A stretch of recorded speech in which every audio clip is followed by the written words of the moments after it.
Hey all, so this is now day 2 of the Delirium Everywhere SSF um, league, and what I've been doing is essentially pushing levels as far as I can.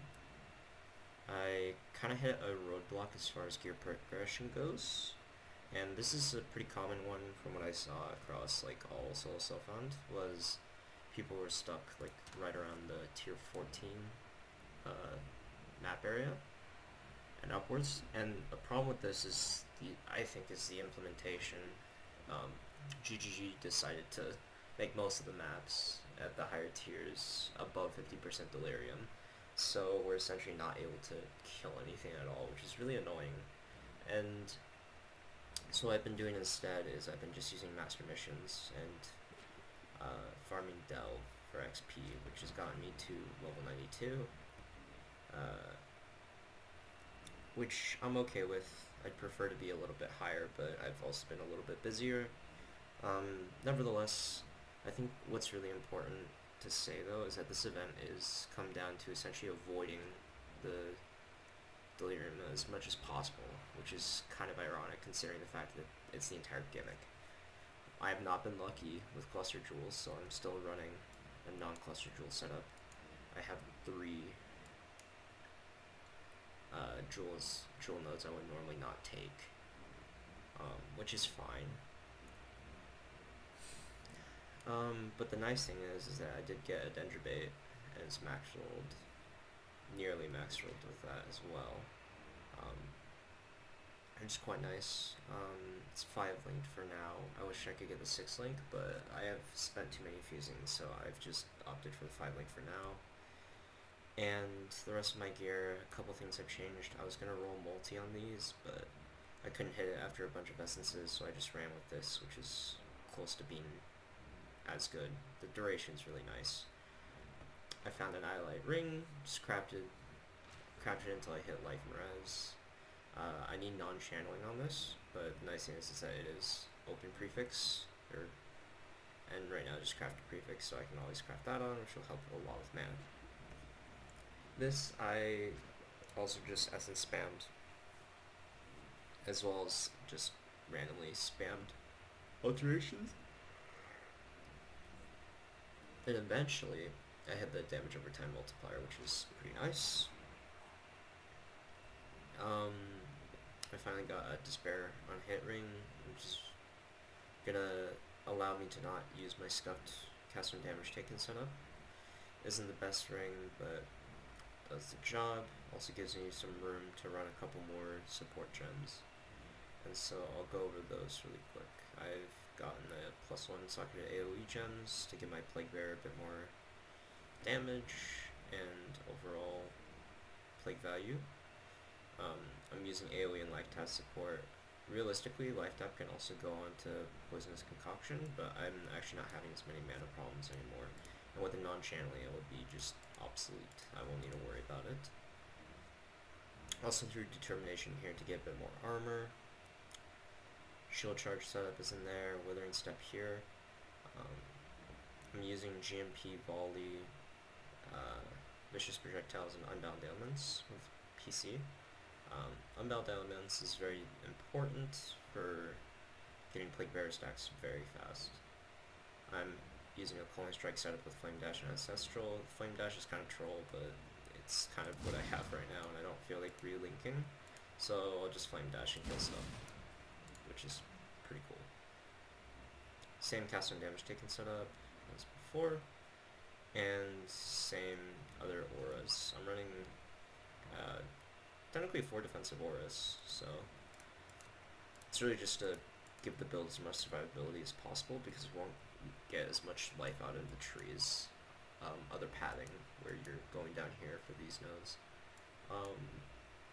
Changes to the tree that I've made, I've gone over here, I've taken Effective Withered, which will just essentially let me use Plague Bear and Withering Step, and the Withering Step Wither will give me a lot more damage with Plague Bear. It's just going to speed up the build a bit. I also came up here for more Chaos Res and Corrupted Blood. I just really want to prevent dying, so obviously I also want Ghost Dance, now that we have an ES body armor. I respect a couple of the nodes as well here for poison chance because we have 150%, and that should cap out with the map mods as well, which is like 50% chance to avoid. It's because we have the Danger Bay mods that give us that. Besides that, I've also gotten a better flask that I still need to roll the prefix for, but this can go over 5k once I go do my syndicate. I'm running 4 flasks, a silver and a sulfur for damage. I'd prefer to have a jade flask, but currently do not have one, and I haven't found one yet. Nor do I really, to be honest, care. Silver flask is really nice for speed, and I feel like I don't really need the tankiness as much. And once I get minus mana cost, the silver flask like onslaught buff will actually cool winds. help out. As far as like what I've been doing with Syndicate, I've been like stacking safe houses for XP. What I found for this event is that when you're hard gated by the Delirium, you can kind of do maps with scarabs, and so doing intervention is pretty helpful. Another thing you can do is also just to farm during master missions and Haywark. Just what I've done. I've completely opted out of essences because I don't need them to craft anymore, and I'm hoping for like a really big drop from ritual if possible, and just consistent harvests. Now, I can also say that Delve has just been the best XP and consistency for map sustain. All of my maps are from Delve, so if you need maps, red maps for master missions, I highly suggest just going to Delve and finding a city. And to get there, one thing you can do is farm the lower tier maps and get simulacrum splinters, and just run the simulacrums up till wave 19 if your build can handle it.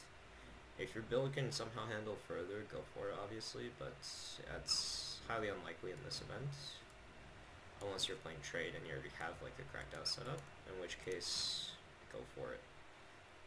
But the simulacrums are really helpful. I've ran 2 to 3 of them. I always end up dying on wave 20 because this build is just kind of capped out there for now.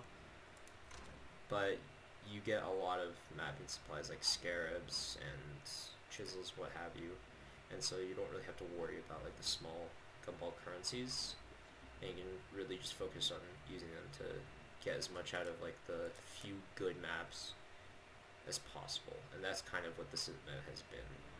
You just need to really squeeze out as much value out of the low Delirium maps that you have as possible, and just completely ignore. Like, the Underground Sea is not doable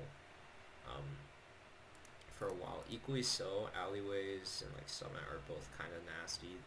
It's just really unfortunate because a lot of these maps are just very high Delirium and not fun to run. But with some gear and some steady progression, eventually we'll get there.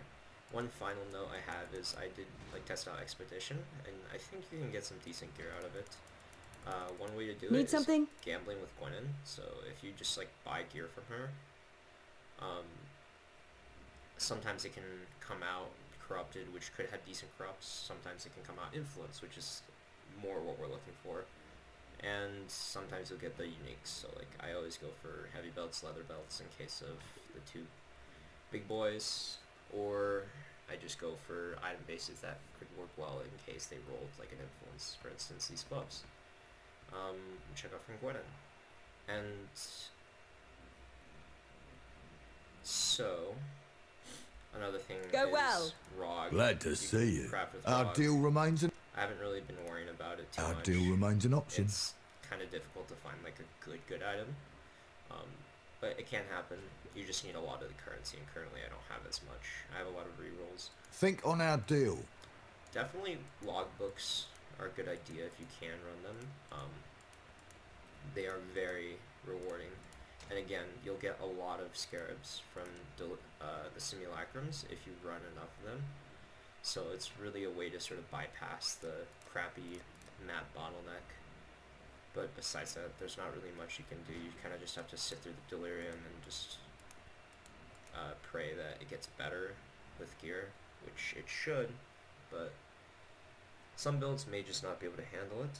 I'm just hoping I can get past this and go deeper into bossing. But until next time, bye.